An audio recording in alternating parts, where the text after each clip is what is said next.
Davy Jones. Mr. Chris Mistrek. It's Mistrek. The E is silent. Mistrek. In case you're wondering, but that's neither. That's good. here I've nor only there. known you for years. Yeah. Well, your name is admittedly much easier to pronounce. Yeah. So, Great for things like this. Hard to forget. Yes. So Talk to us about Badao. yeah, absolutely. So Badao, formerly Sumo, form and pop-up tool. So we provide advanced forms and pop-ups that you can embed on your website or implement on your website. And we offer really fine targeting tools, and I think that's really what sets Badao apart from a lot of the tools that you would get maybe with your website already. So for instance, on Show It, you can create a pop-up. It looks beautiful, of course, but as you scroll, it's going to pop up at the same, distance on the page. Whereas on something like Badao, you'll be able to set your targeting so that you can target specific pages. You can target certain user behavior as well. Maybe you want to set a pop-up that only shows after they visited a certain number of pages. Or you have different opt-ins for different categories of posts. It's really easy to set that up so that the right opt-in shows up for the right visitor. Exit intent, as somebody's leaving your page, right before they hit that X, you can trigger a pop-up. That's something that we've seen that's really cool. A lot of our course creators using that on like webinar registration pages. So what will happen is they'll have some sort of free class that they're offering. For people who visit the page and don't register and go to click out, they'll incorporate some sort of exit intent pop-up that will give some sort of bonus offer. Like if you show up to this class, you'll also get XYZ. And it results in a lot more webinar registrations, right? Which could translate into thousands of extra dollars down the line. So that's a little bit of what Badao can do. Yeah, and that's fantastic because I think when you start really getting into the psychology of why somebody decides to say yes on a purchase or a website or whatever, it's really all about getting it to the right person at the right time in the right scenario, And so that's something that I think Badao does really well. It kind of takes the guesswork around, this one lead magnet that is specifically for this type of person or has this felt need. They're going to see that versus all of these other lead magnets that I have that might be good, but just not going to the right person. Yeah, absolutely. And we offer a number of different forms and pop-ups that you can implement on your website for whatever kind of offer that you're putting in front of people. For instance, you might be writing a blog post and have some sort of content upgrade for that blog post. So let's say you're writing a post about the best free Google fonts, but you also have a free Google font guide or pairing guide. You might be writing that post and you could say, hey, click here to download my free guide to Google Fonts. And somebody clicks on that link, we call that a click trigger, and it will open up a pop-up so you can download that guide. And that's a really subtle way to incorporate that in your content without maybe having a pop-up modal. So maybe you don't like having pop-up modals on your blog because of user experience or something like that. So there's a lot of different ways that you can target visitors in a way that feels like it's not an interruption. Yeah. So talk a little bit about that because I know that there is this hurdle around pop-ups because like everybody I feel like hates pop-ups but also likes pop-ups. Yeah. So there's like this really tough push-pull. How do you encourage somebody who's like, I want more leads, but I don't want to bother people? Yeah. I think it kind of goes back to my view on selling. I think, we hear a lot that we don't like to be sold to. And I think that's not quite true. I think that especially when we've expressed interest in something, we actually do want to be sold to. A good selling process is a good user experience. The story I like to tell is like going to CarMax. To me, going to a place like CarMax is kind of disorienting because they don't want to sell you. They don't really care. They're not getting a commission off the car. And so, when you ask them, like, I'm obviously interested in buying a car, and it's like, which car should I buy? And they're just kind of like, they're all good. It's like, that's not helpful, right? Yeah. Like, but what comes to mind is like the annoying car salesman who's trying to force you into the car he wants you to buy versus the car that you want to buy. But if you think again about that process, and I go to a car salesman and say, hey, this is what I'm looking for in a car. I want something relatively affordable. maybe decent gas mileage, but can also lug around my children, right? And then he helps me, navigate the different options available to me. Like that's a really good experience. So, we take that to our website and when we think about pop-ups, or when we think about Facebook ads or something like that, we think, oh, annoying ads, whatever. But when you can tailor that offer to, a specific person who's obviously interested in a specific thing, I think all of a sudden it enhances the user experience, and gets them the answers they need and the answers that they're looking for.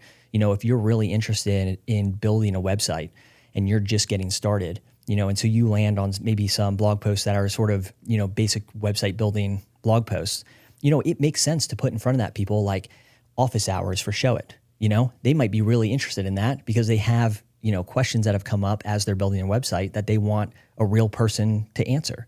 So I think it's always about thinking through the user experience and how best we can guide people through our site. Yeah. And for me, like I'm never annoyed at getting ads on stuff that I'm actually interested in. Yeah. You know what I mean? So I would love to see stuff that I'm wanting to buy that I just don't know is out there, especially if it's coming from a place of like, oh, this is a small company where they don't have the market share to be able to advertise to me in a way that I'm going to see it predominantly. Mm-hmm. And so I think it's just a shift of a mindset of like, you've got to be willing to put yourself out there, but like you've mentioned about yourself, very empathetic, deeply empathetic, yes. But being an empathetic seller, you know, like trying to understand from their perspective and really trying to find a solution. And, not everybody is the type of person that you're going to have a solution for, and that's fine. Yeah. I mean, think about your website, your online storefront, right? If you had a physical storefront and somebody came into your store, you'd probably go greet them at least. Hey, what can I help you find, right? A pop-up is an opportunity to do that, online.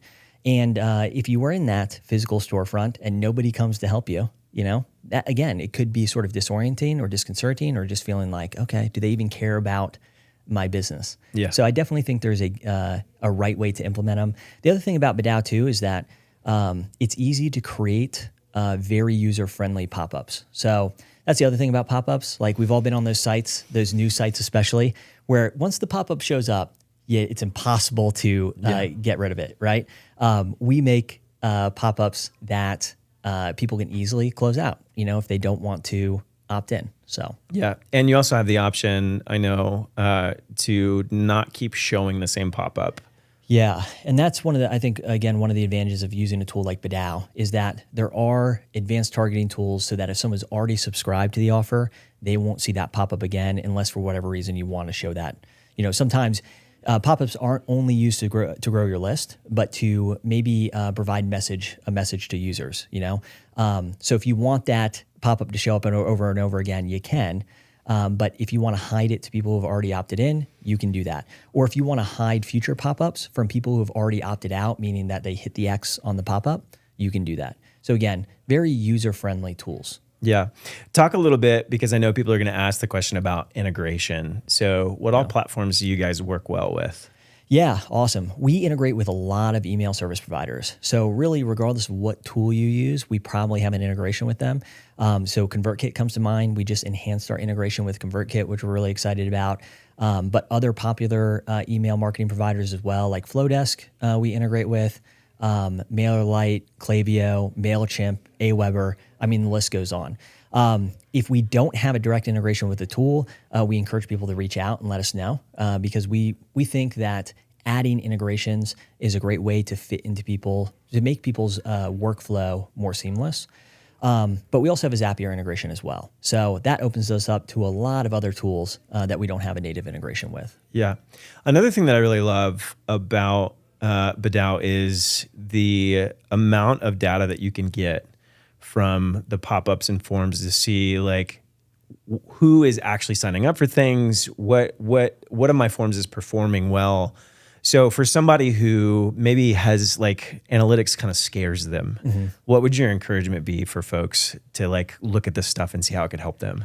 Yeah, for sure. I would say don't worry about it up front. I think you just need to get started. And from there you can iterate, you can always improve. I mean, we're always looking at numbers, but we're not super driven, by the numbers. One of the great things about Badao is that you can A/B test things. So, if you're split between two different variations, you can make both those variations, set how much you want those variations to be seen by your visitors, and go from there. But it's relatively, at least the metrics that we provide are relatively straightforward. You're going to see how many times that pop-up has appeared or somebody has seen that form, the impressions, and then how many times somebody has clicked or opted in to that form. The great thing about opt-ins, right, is that you really should be looking for conversion rates that are maybe above 30% on some of the different forms that you're using on your website. And when you're not incorporating these things, like the chances that the conversion rate of, let's say join my newsletter in the footer of your website is going to be very low compared to when you take advantage of a tool like Badao. Yeah, that's fantastic.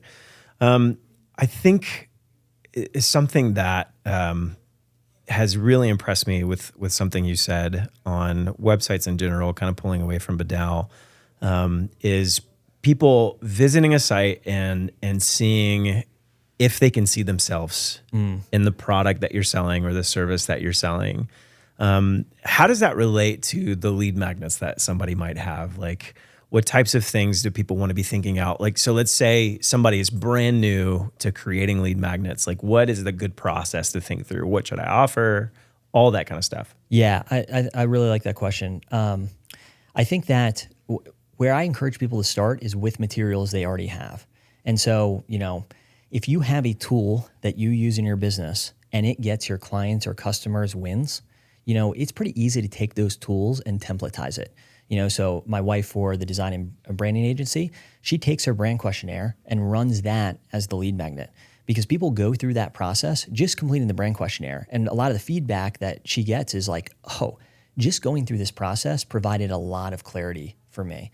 And so we've taken that and we've, run it as a lead magnet. And it took no real additional work outside of, templatizing it in a Google Doc and then, delivering that Google Doc after somebody opts in. So I think that's one of the best places people can start because then you don't have to go through the process of, creating something new from scratch and often overthinking things. Sure. And it's a great way to create something that is going to work for that person, like for your ideal customer profile. And that's so important. I think something that you were getting at in your question is, I think people are asking themselves when they're thinking about your product or service is how can that work or will that work for someone like me? And one of the stories I tell is like, I think I bought like a webinar lighting setup from Amazon, and I was trying to figure out how this was going to fit in my room. And, what did I do? I went through the reviews and I finally found somebody who was going to use that or who was using it within the same use case as I was. And it wasn't actually a webinar light at all. And that's why I was curious, like whether it could be used for this, right?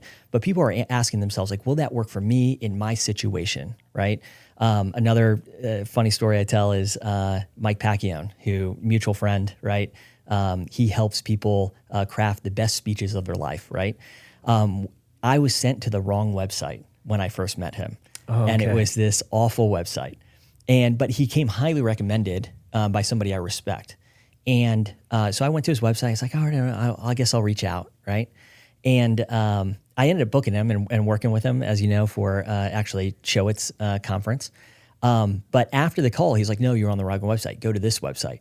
And when I went to it, it was like, all these influencers. And, anybody listening, they can look up the list of names that Mike has worked with. Yeah. And I immediately thought to myself, I'm glad I didn't land on this website because I wouldn't have reached out.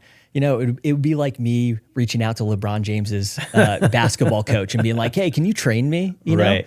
But I do think it's a really interesting question. Like, will that work for someone like me? And your ideal customer is asking themselves that question. There's a fitness influencer that my ad agency worked with, and she's very specific about her ideal customer. It's women under 5'4". Okay. And that's her whole thing is that women under 5'4", they have unique challenges when it comes to fitness and diet. And so right away when you land on her site, is this going to work for me or not? Yeah. And I think we should be keeping that in mind, especially when we craft opt-ins and lead magnets, the messaging around those things. The more specifically you can speak to somebody's needs and offer specifically them, a solution, the more likely that lead magnet or offer is to convert. Yeah, that's great. So we've got our lead magnet, we've got our pop-ups and our forms that people are filling out to get on our email newsletter. Talk through the process for somebody who's like, I'm new to digital marketing, I'm new to having a website. Like, what would a pretty basic system look like for them? Yeah, 100%. So you create the lead magnet. I would encourage making it as simple as possible. Like I said, we have some of our best performing lead magnets are a Google Doc. All right. Very simple to create. We have my wife owns a design agency and, it requires zero design work. Right. So package it as easily as possible. Again, if you have something that you already know works for your clients or customers, templatize that and make that your lead magnet. Set up a form or pop-up on your website. Obviously I'm a little biased. I think Bidal's a great tool for that. But get something set up on your website. Again, I would hesitate just embedding something at the foot of your website. People aren't going to see it. It's not going to have good conversion rates. And then what you have to do is have an email marketing platform. We typically recommend something like ConvertKit or Flowdesk. Both tools are very easy to get set up. And what I would do is just set it up so that when somebody opts in for the lead magnet, that they get whatever lead magnet they opted in for. I wouldn't worry about creating a bunch of sequences. That's what I would do to get started. I would validate that lead magnet works, and I'd work through tweaking that until it does. And then you can always add email sequences down the line, and I think where people get caught up is they want to create more complicated funnels than they really need to. Sure. Yeah. So talk a little bit, maybe backtrack on what an email sequence is. Yeah, absolutely. So when you sign up for a tool like Flowdesk or ConvertKit, you can send either sequences or broadcasts. Each tool might call them something a little bit different, but typically email broadcast is a one-off email. And you can send it to whatever segment of your group of your subscribers that you want to, but it's going to be a one-off email. Sequences are a series of emails that go off based on maybe a certain timeline. So you can set this email to go out immediately and then another email to be sent 2 days from now.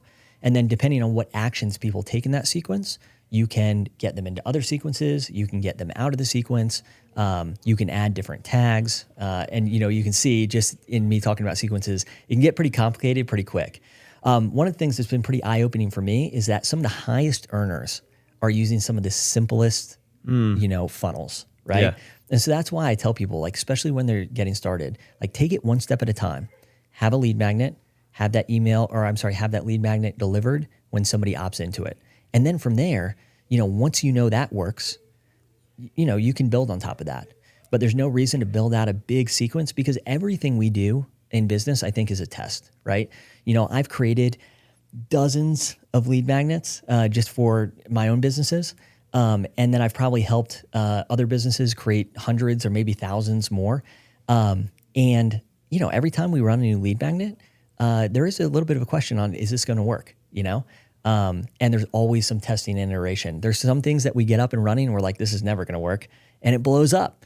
And there's other things where we're like, this is a sure thing. And, it doesn't perform as well as we think. So again, I very much encourage people to focus on the next step, take it one step at a time.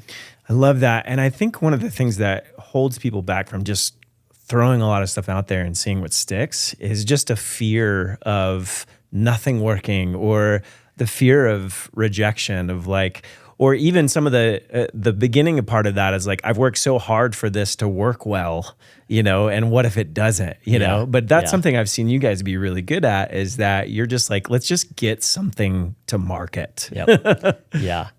No, absolutely. And like I said, I think to a certain extent, everything's a test. And, we want to figure out, okay, how can we validate an idea before we put a lot of time and energy into it? And I think where people get stuck is that they want to overcomplicate things.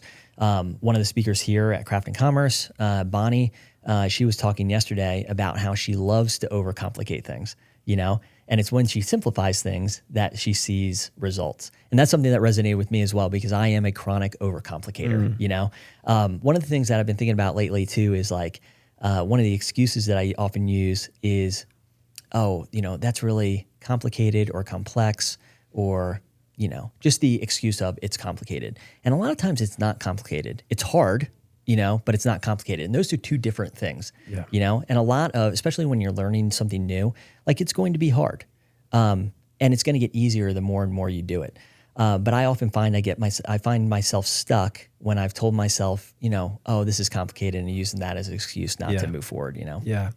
And I think that's something that applies to a lot of life, because a lot of marketing that I see around most things today are people who are trying to convince other people that they've taken the suck factor out of whatever it is that they're about to try to do, But the reality is that there's a suck factor in just about anything that you're going to do that's worthwhile, especially something that's new, So like I was talking to a friend and they were like, well, I'm going to try this new like dieting thing and see if it's a little bit easier. I'm like, dieting is never easy. No. It's never fun to feel hungry, Yeah. You just have to be okay with not feeling great, Yep. for however long you feel like dieting. So anyway. No, I find that the fitness industry is a great industry to follow, because they answer that question, does that work for someone like me really well? I think if you watch the certain fitness influencers, they're dialed in on and that's a saturated industry, right? But the best ones really dialed in on their ideal customer profile. Yeah. Well, tell us where people might go to find out more about Bedow. Yeah, go to bedow.com, BDOW.com. You'll find us over there on all our social media handles. It's Bedow Leads, so BDOWLEADS. And we're most active on Instagram, but you can find us on Facebook and all the other places too. Awesome. Thank you. Thanks, Chris.